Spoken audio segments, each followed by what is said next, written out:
Ito na. Ito na, kabibig. I-share ko sa inyo ang ang video. This is the video of the Korte Suprema. Ito ba? Press conference. Ito na, kabibig, ha. Makinig tayong mabuti. Good afternoon. Wait muna, ha. Huwag tayong ni spokesperson Attorney Camille Sue May Elting. Ito yung kanyang press conference. Makinig mabuti. The Supreme Court en banc, during its session today, February 25, 2025, acted on the following matters.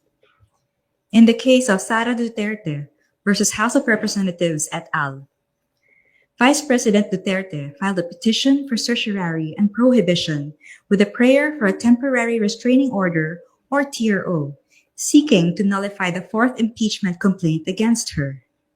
She claims the impeachment complaint violated Article 11, Section 3, Paragraph 5 of the Constitution, which states that no impeachment proceedings shall be initiated against the same official more than once within a period of 1 year. Ooh. The court required the House of Representatives, its Secretary General, Reginald Velasco, and the Senate to comment on the petition within a non-extendable period of 10 days from notice. Non-extendable. Hindi pwedeng ma-extend. 10 days lang ang ibinigay ng Korte Suprema para mag-explain sila. Explain to me, bakit may petisyon si VP Sara? Para saan itong mga impeachment case nyo? Naka. Akala kasi nila na ang Korte Suprema ay hindi a-action. Akala kasi nila ang Korte Suprema ay pagkatawanan lang yung petisyon ni VP Sara. Eto na. Ano masasabi nyo dito? Ito na ba? Is this the sign of happiness? Is this the sign of success? Nako. Ang gaba, di magsaba. Di ba? Palaging sinasabi ni VP Sara, ang gaba, di magsaba. Pinako-comment sila ang Kongreso, mga House of Representatives, Young Guns. Ano ba? Young Guns. Pinako-comment kayo. Si Reginald Velasco, pinako-comment. Ang Senado, pinako-comment. Non-extendable, hindi pwede i-extend ng mga ilang araw. Kailangan starting today. The first day. Ito, 10 days lang ang ibinigay nila.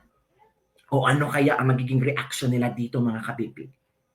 Baka kinakabahan sila, or baka they will be formulating some, their opinions and views na dapat sagutin nila.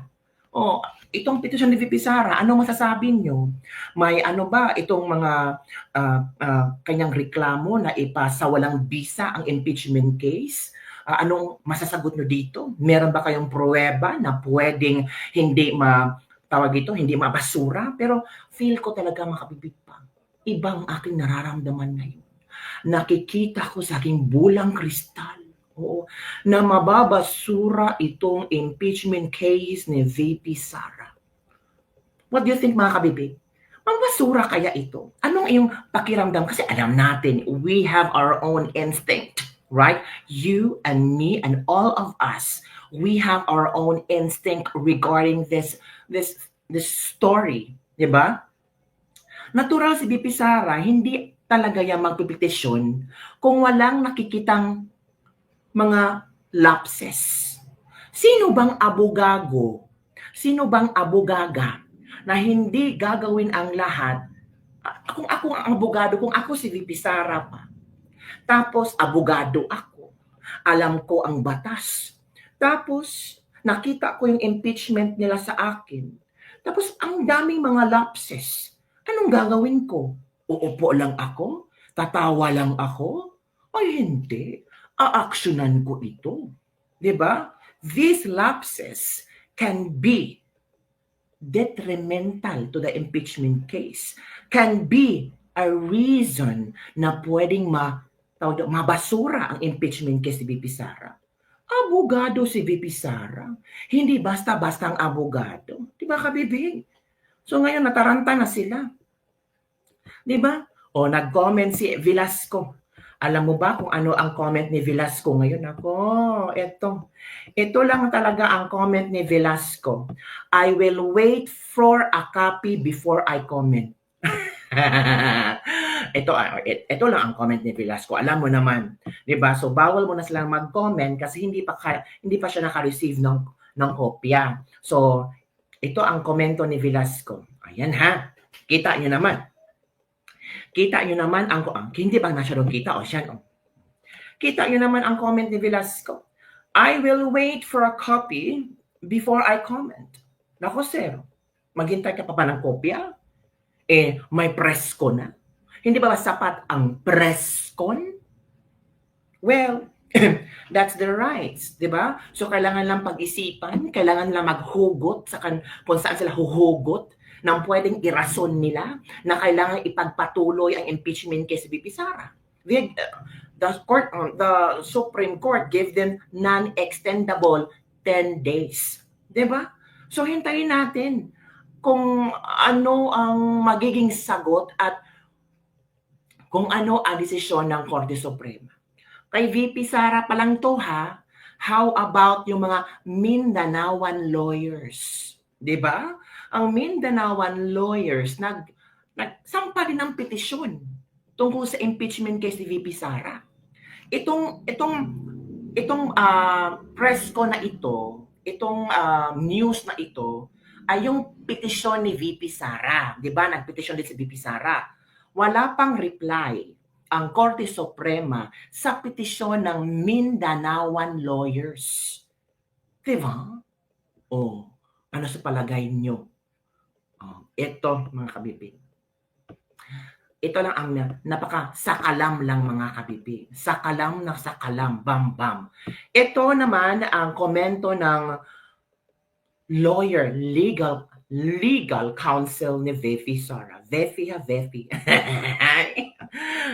Hello, thanks God. Hello, pasensya na if hindi ko mababasa yung mga message nyo. It's because busy ako sa tabi-tabi diri. Ito na. Ay, naku. Tingnan nyo ang komento ng ating napakagandang attorney Sheila Season. Kita nyo naman, no? Lakihan natin yan. Lakihan natin ang komento ni Attorney Sheila. Sabi ni Attorney Sheila, mga kasuka, we welcome the development that the Supreme Court had directed the respondents to comment on our petition. We have complete faith that the court will thoroughly address the legal issues we submitted in the petition for its consideration. It being the final arbiter of the law. Tama. So naniniwala sila sa Korte Suprema kaysa mga kongresista na sasabing ituloy ng impeachment. Takot ba si VP Sara? Anong kaya tatakutan ni VP Sara? Nasaan na yung sinasabi ni VP Sara na ready akong humarap sa kung sino man dyan? Of course. Alam naman natin na ready si VP Sara humarap sa inyo. Pero nagkamali kayo. Kasi hindi nyo plinansya ang impeachment case nyo. Nakitaan ni VP Sara at ang kanyang mga magagaling na mga lawyer that there are lapses. Natural. Lawyer. Tapos hindi lang titingnan yung mga lapses. Of course, magpa-file sila ng petisyon. Sampal sa mga solon. Sampal sa mga kongresista. Bakit sampal ito, kabibig? Nagpa-file sila ng impeachment tapos may mga lapses sa kanilang impeachment case. Para silang pinagtatawanan sa mga legal counsel ni VP Sara. Diba? So, kaya nga pinaka-comment sila ng for 10 days. Kasi, oo nga, kailangan mo kayo mag-comment. Bakit? Kasi may petisyon. Hindi lang petisyon. Kasi may nakitaan sina VP Sara na ay mali ito. I-petisyon natin to. Baka itong particular na ito ay pwedeng magpabasura sa impeachment case. Minamadali kasi ang fourth impeachment case ni VP Sara. Hindi na proofread, hindi na tingnan mabuti na talagang walang makitang lapses sila VP Sara ba? Na talagang pwede na agad-agad na masimulang impeachment trial. VP Sara is ready. Sino nagsasabing si VP Sara hindi ready? Ready si VP Sara. Sino ba ang mga legal counsel ni VP Sara? Si Attorney Sheila. Sino pa? Fortun, Duterte, Carpio. Yan pa. Yung mga attorney na iyan, hindi ready si BP Sara. What a shame. 'Di ba? Huwag tayong magpapadala sa ating emosyon na sabihin, BP Sara takot na takot, kaya nag-submitin ng petition. Hindi takot si BP Sara. Kasi may nakita silang lapses. Being as a lawyer, of course, you need to find ways na mabasura ang impeachment case mo. So may nakitang lapses, of course, file a petition. Bakit bawal ba mag-file ng petition? 'Di ba?